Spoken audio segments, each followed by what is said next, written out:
Igsuong mga pari, magawang sa pagkapari, Padre Kukoy o Padre Ladi o manghod sa pagkapari, Padre Ed Kabog. First time na kong misa dinhi sa ato ang parokya dinhi sa San Nicolas. Apan makaingon ko nga dili kaayo layo no si San Nicolas sa akong kinabuhi. Nataw ko dito sa Mati, Davao Oriental. Unya ang patrona mo dito sa Katedral sa Mati, San Nicolas de Tolentino. So mautoy among patron dito sa Mati, Davao Oriental. Unya seminarista pa ko, na-assign ko din sa atong parokya. Panahon ni Monsignor, Anhing Monsignor Leo Tumulak.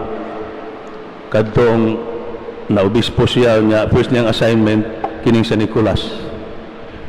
Kung wa ko malimot, 1984, I was assigned here. Daghan ning mga seminarista, ako mo'y silbing leader sa mga seminarista kay right after graduation diri man ko na-assign alang sa May Catechism Apostolate.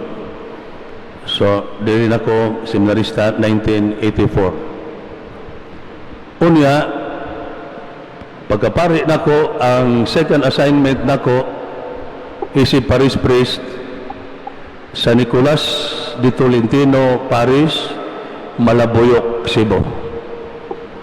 Parihatag pista karong Sabado. Adto ko mamista sa Malaboyok karong Sabado. Pista po dito. So na-assign ko dito 8 ka tuig from 2001 to 2009 no as Parish Priest. Katapusan ako so ng mga simbahan. Sa matong tuig namatay si Anhing Monsignor Oscar Villamor. Wa ko malimot dito yung haya gibutang. Nakaari ko murag 2004 sad. Katapusan to na kong sulod nining maong simbahan. Muna nakaingon ko nga pag kadawat ako sa invitation mo tunin ko sige mo anhi ko aron maka saulog sa misa uban sa pagpangandam sa kapistahan sa atong mahal nga patron San Nicolas de Tolentino. 438 years karon nga kapistahan. So ang tema nga gihatag no San Nicolas de Tolentino Parish 438 yesterday, today, and tomorrow, strengthening faith and surpassing challenges. So, mag-isgot ta, nginimaong parokya, nga natukod niyantong tuig 1584. Unya, dili na ni maong original nga simbahan tungod kay during the Spanish and American War no na guba man ni naka sinati man ni og pagka-guba. Apan it was rebuilt no by the Knights of Columbus under the guidance of Father Venerando Reyes. Motoy nag usab no nag-rebuild no ni maong simbahan karon.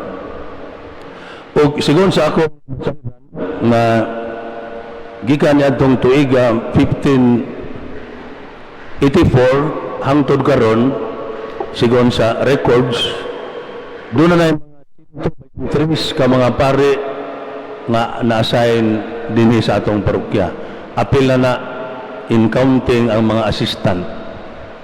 So 123 nahibaw beta sa una nga ang mga pare dito ma-assign sa una mga parokya tag 20 ka tuig, tag 40 ka tuig. Ang primero ikaduha ba to nga pari sa Malabuyok, akong gitanaw, katsila pa man tong paria, murag na-assign dito 45 katuig. Senan ka na, dito siguro siya bagong naordinahan, hangtod na tiguang, hangtod ni retire. No, mo to'y style sa una, no, dugay kay mga pari mo nang makaingon ta nga sa kadugay na ning maong parokya, nalamay 123 ka mga pari nga na-assign dinhi sa atong parokya, including assistant parish priest.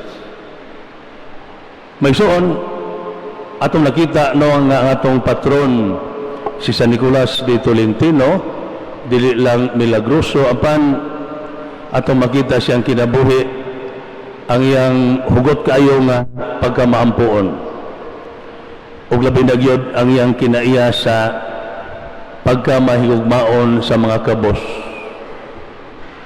Sayo kay siyang napari 25 anyos, Agustinian, o niya dito sa monasteryo siya mo in charge pag-entertain sa mga kabos.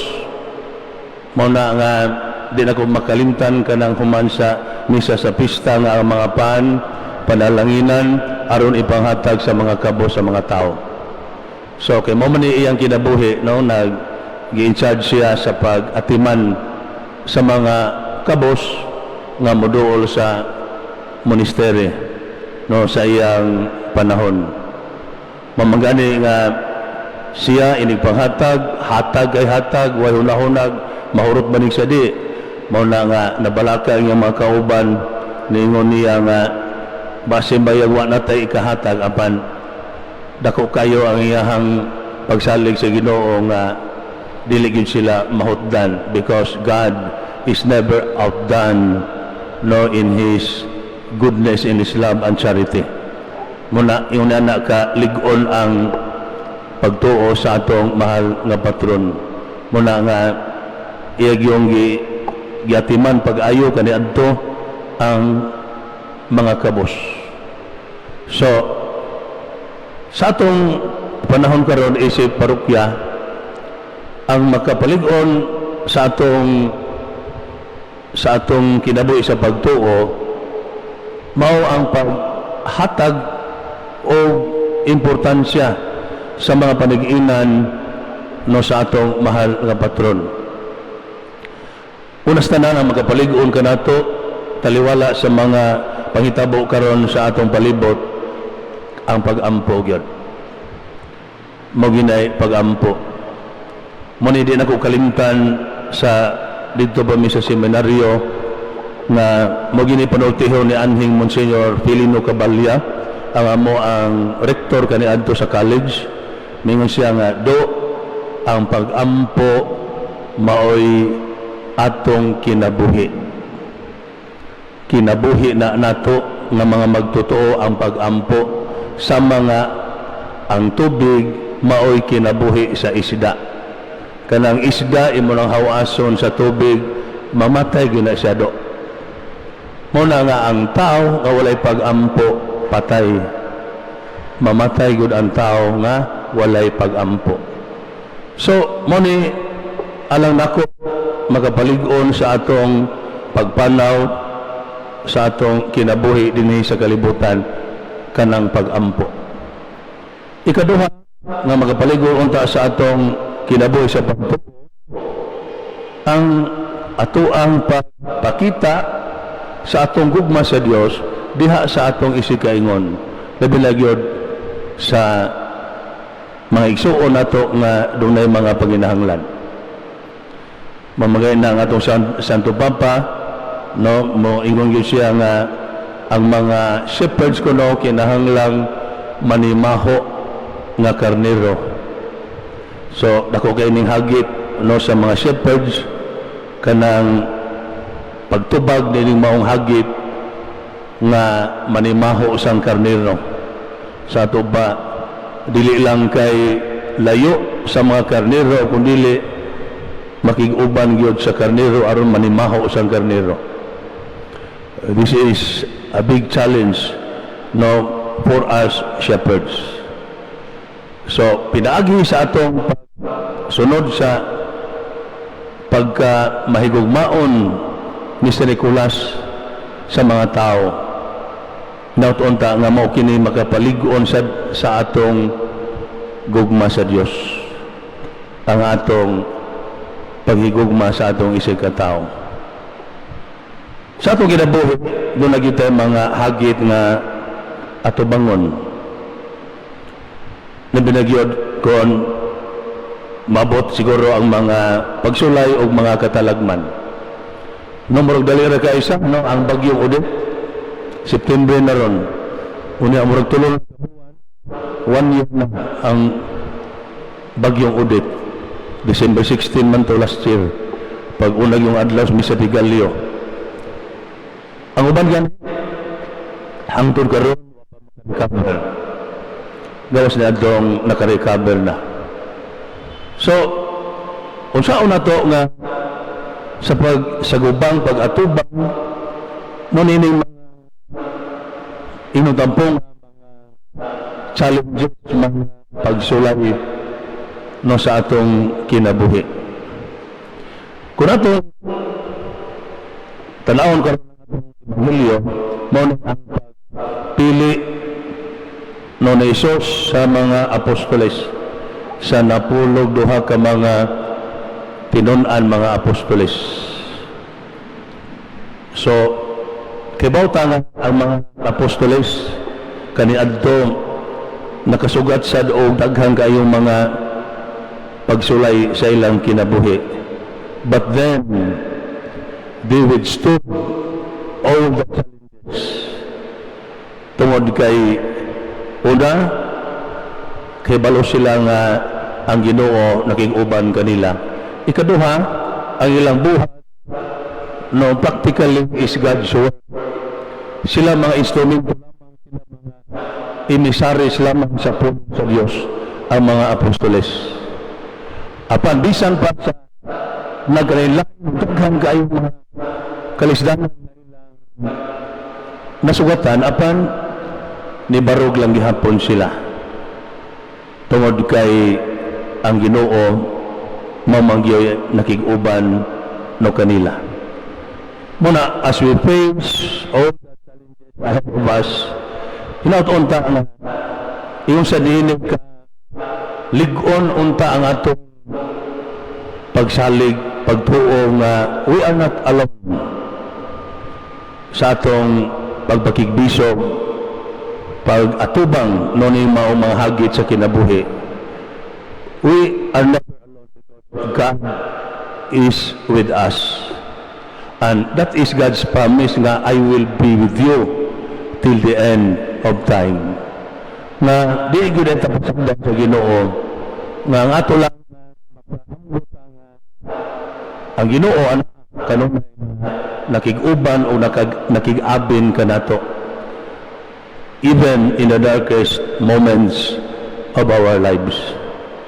So, si San Nicolas, ato siyang sangpiton, nga unta, tabangan taniya. Tungod kay sa panahon ni San Nicolas, gubot kayo ang panahon. Ang mga tao, mituo sa emperador. Ang mga tao, mituo sa Santo Papa. O si San Nicolas is a man of peace. He was a peacemaker. Muna nga pinaagi sa iyang instrumentality, no, nakabot yun ang kalinaw. So inadoon ta may so ato sangpiton siya si San Nicolas aron makig uban ka nato as we move on, no, in the next chapter of our journey in life, na uban kanunay ang atong malig-on mapag-ampo o pagsalig nga kining tanan ato araghapong ma-overcome because God will be always with us ug naagyon siya sa atong side sa tanang panahon.